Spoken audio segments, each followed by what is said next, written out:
Hello everyone, this is Darren here. This is the market roundup for Monday, July 25th, 2022. So let's get started.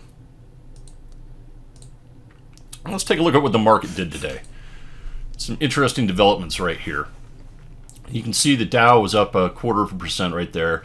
S&P really didn't move a whole lot, up 0.12%. The biggest mover today was the NASDAQ, down 0.57%. The Russell up 0.5%. Oil didn't really move much, down almost 0.5%. Compared to some of the moves that oil's had in the last several months. I mean, this really counts as almost nothing.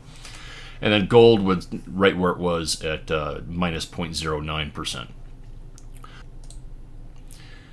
We can see here the S&P, not a whole lot of movement right here. Didn't get any confirmation regarding a reversal or anything like that. So one of two things I think is going to happen. Either we do get confirmation of reversal and that we've put in a swing high last Thursday, or we base here for a little bit. Those are one of the two things that I can see, and it's definitely more pronounced on the NASDAQ.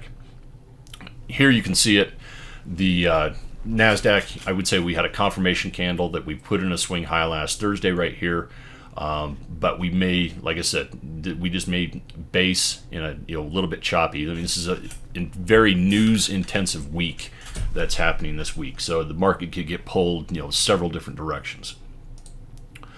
On a heat map right here, you can see we had some weakness today in technology and consumer cyclical. What looked good, healthcare looked good, energy looked good, and financials had some pretty good movement there as well.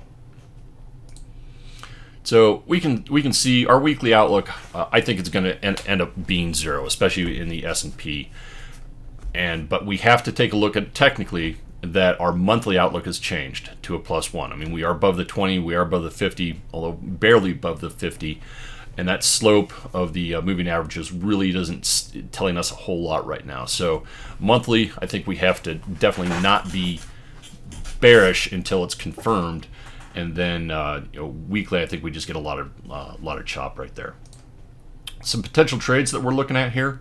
To the upside, we're looking at United Health, Goldman Sachs, Take-Two Interactive, and Occidental Petroleum. Didn't really find anything that looked worthwhile to do neutral, especially with what I think is going to be some volatility and chop this week. Probably not the place where I want to play anything truly neutral and hold it out to the end of the week. Potential bearish trades, we've got energy, Macy's, and Panamerican Silver are the ones we're going to take a look at there.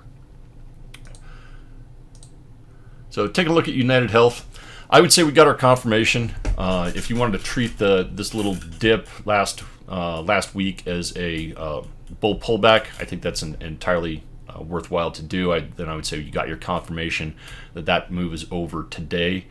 If you want to play this as a high base, then you probably got another couple of days to wait. But this is definitely one that I would want to be looking at, and I would feel comfortable getting into this right now, having it having triggered today. Goldman Sachs though hasn't triggered. It had a really massive move the last couple of weeks, and we're right up here at resistance. This one I think bases for a little bit. So if you want to wait until it clears last Friday's high right there, I think it'd be worthwhile. I think that's going to be a good entry point right here. You can see we've got some resistance up here at the 330 level, and that's where we are right now. If we can clear that 330 level, then I think this is one of Corey's picks, and I think this one was a play up to 350. Which I think is a very good target right there. 345, 350 area is pretty good, but this one hasn't triggered yet. I'm waiting to see what happens with that. Another one that I'm taking a look at here is Take-Two Interactive. Now you can see that we've been basing for a while. I mean, we had this massive downtrend coming down right here, and then we were able to shake that off, and we've just been trending right here between 120, 130 for the past couple of months. Now, if we want to break out above this, 132, 133 level, right where we had resistance right there, that could happen, within a day or two. And then I think you play this, however you want to play it, whatever your target is. If you want to have a multi-month target on it, I think this 160 level, for a multi-month trade is not going to be out of the realm of possibility. You can see this moves for for quite a while right here. Now, Occidental Petroleum is one that did trigger today. You can see this nice green candle right here.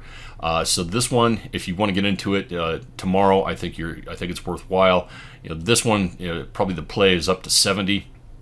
I think it'd be a decent target up there, but you're going to want to give this a lot of time to work out there. But this one that did trigger, we are taking a look at. It looks pretty good right here. Here's NRG, and you can see we're just in a low base right now.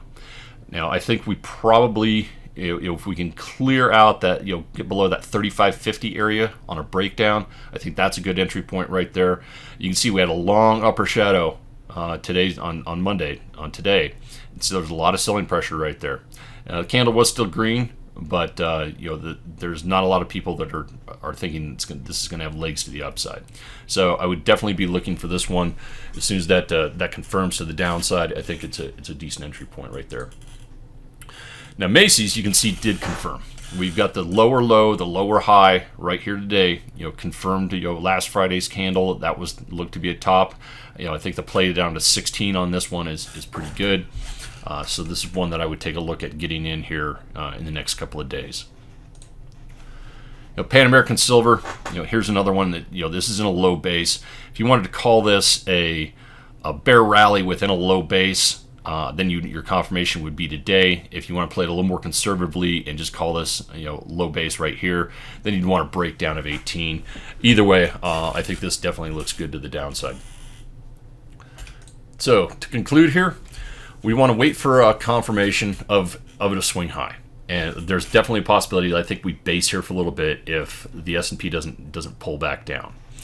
Economic reports coming up tomorrow. We've got consumer confidence and a Richmond manufacturing index. If this was any other week but this week, then I would pay more attention to this Richmond manufacturing index. The regional manufacturing numbers often can tell a better story about what's going on before it comes out in the national numbers. But we've got so much going on. Don't forget the Fed. They've got a Fed meeting this week. We've got economic reports coming out. Are we in a recession? And a third of the S&P 500 is reporting this week. So what's reporting tomorrow? This is just a small snapshot. 3M reports Archer Daniels Midland. Zion's. Now, Zion's we don't see often, but this is going to be a good proxy to see how the regional banks are doing. Not the national banks, not the international banks, those regional banks that a lot of people depend on for local credit. A lot of businesses depend on them. This is where a lot of people get their home loans as well. So that's a number that I think would be interesting that people should be looking at. Microsoft and Apple both reporting tomorrow, and then McDonald's. I think McDonald's is going to be a good proxy on how what the outlook is consumer wise. So thanks a lot for your time, everybody. Good trading.